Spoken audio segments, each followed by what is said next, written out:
Hi all, and welcome to episode 1 of Mistakes You Don't Know That You're Making. This video series is intended to be a short 10-minute videos on some mistakes that a lot of population, a lot of players will be making that they're not aware that they're making, and I'll give you some practical advice on how you should be adjusting the way that you're playing the game so that we can move you closer towards a winning strategy. So the first spot I wanted to look at is small blind versus big blind, and specifically looking at the big blind defense frequency. So if you want to play along at home, have a think about when small blind opens to 3 big blinds and you're in the big blinds, how often you want to be defending via a 3-bet. So what should be your optimal 3-bet frequency? And you can also look at your database if you filter your own database for, you know, small blind is the villain and they've opened to 3 big blinds and you're in the big blind and you're defending. You can take a look at your 3-bet frequency there. So I'll click through using GTO Wizard into the optimal strategy for the big blind, and we see sort of a 3-bet frequency of 16.1%. So the first thing I'd wager is that a lot of you are hitting a percentage that's nowhere near as high as 16.1%. Some of you are going to be hovering in the sort of 9 to 12% 3-bet region from here. And that's not the only mistake that you'll be making. So I think one of the principles as to why we want to get this number closer to 16.1%, or actually we can go higher, and I'll explain why, is that villains are going to defend quite poorly against 3-bet, in that their response to our 3-bet is they're not going to 4-bet enough hands. They're not going to find 4-bets with King 5 suited, King 6 suited, those type of hands, 10-8 suited. So when they do 4-bets, they'll 4-bet too strong of a range, and they won't defend appropriately versus the 3-bet. So what that means is that we want to 3-bet more often to take advantage of that. And so actually, when you look at all these hands which are mixing 3-bets, you could justifiably argue that actually, whilst these are equal EV in solver land, that in practice they are going to yield a higher EV by 3-betting.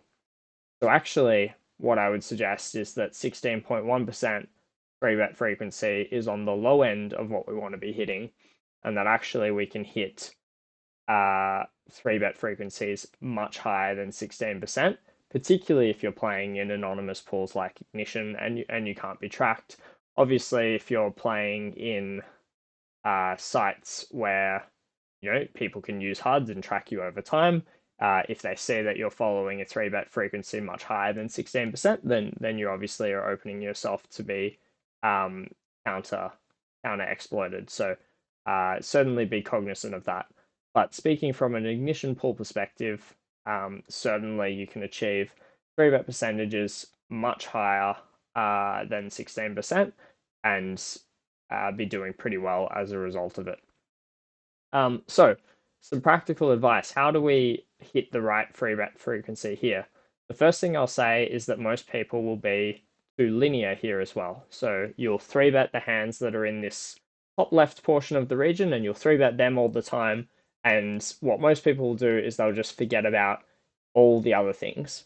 So I'm going to give you 4 regions to focus on, and these, when they come up, you can literally just like 3-bet these all the time, and your game will improve and your aggression will improve. And as I said, in most pools, that's going to lead to better results. So the first area that you should think about 3-betting is to make sure you hit the suited connectors. So we've got Jack 10 all the way through 5-4 are 3-betting at super high frequency versus small blind open. Number 1, hit the suited connectors. So if you see you've got 7-6 of spades in the big blind versus small blind open, make sure you 3-bet that. And I would just recommend doing it pure. So that's region 1. And again, these are just like heuristics to remember. And so if you keep these in your mind, you'll remember to do them. So option 1 was suited connectors. Number 2 is your offsuit King X, Queen X, and Jack X. So that's this region here. So if you have King 7 off, you just 3-bet it. If you have Queen 8 off, you just 3-bet it. If you have even Jack 7 off, so the ones that are mixing fold and 3-bet, they're probably going to perform better than 0 EV as a 3-bet.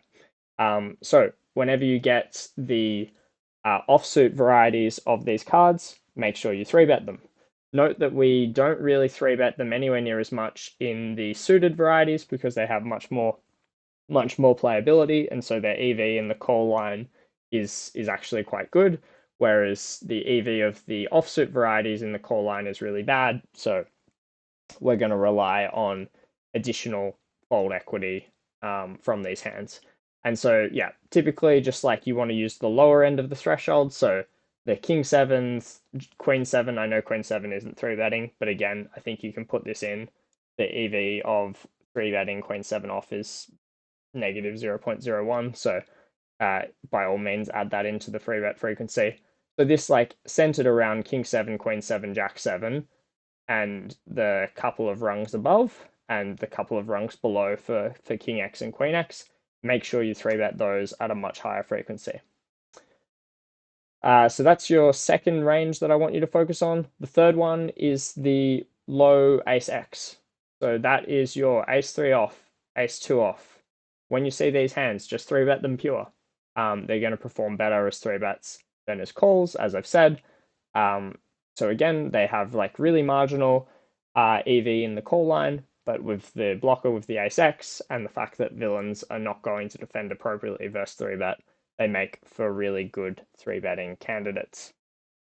And then the fourth one is hitting the low suited NX and to a lesser extent the Jack X and 9X. So we have these low suited, 10-5 suited through 10-2 suited, which can all 3-bet at, again, a frequency. But again, now that I've called these out, you can choose to 3-bet these at a much higher frequency than you were doing before. And I think for a lot of you, this will be a hand that's like you've never even considered as a 3-bet candidate. So those are the 4 areas that I've identified for you to think about. Obviously, you can study this chart exactly and remember the exact frequencies, but in practice, that's not very useful. So it's generally better to just have like some common heuristics as to the type of hands that like to 3-bet.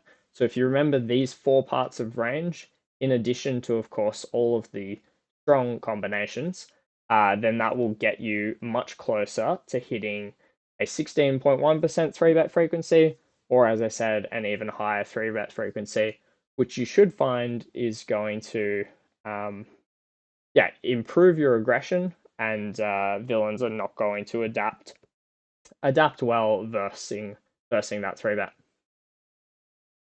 Excellent. So that was a rapid fire introduction, the first of the mistakes that you don't know that you're making, being that you're 3-betting too little. Hope you enjoyed this different style of format. Going to be producing, aiming to keep these videos to 10 minutes, and we'll just focus on small leaks that are pretty quick to patch going forward. Catch you on the next one, guys. Bye.